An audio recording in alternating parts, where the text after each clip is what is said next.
Hello friends, welcome back to my channel. If you are new at my channel, kindly subscribe.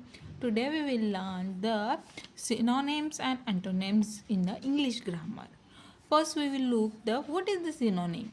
It is the word or a phrase that has the same meaning as the another word. Got it?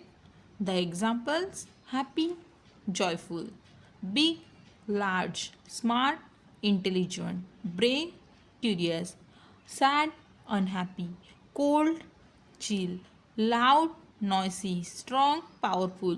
Got it? These all words are having a same meaning, means happy, joyful. These are a same meaning but different word. That's called as synonyms.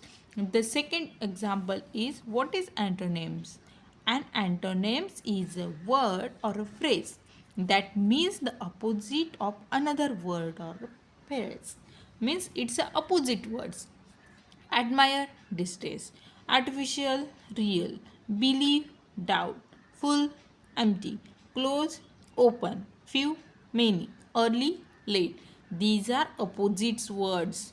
It's called as antonyms, and the which are having a similar meaning. It's called synonyms.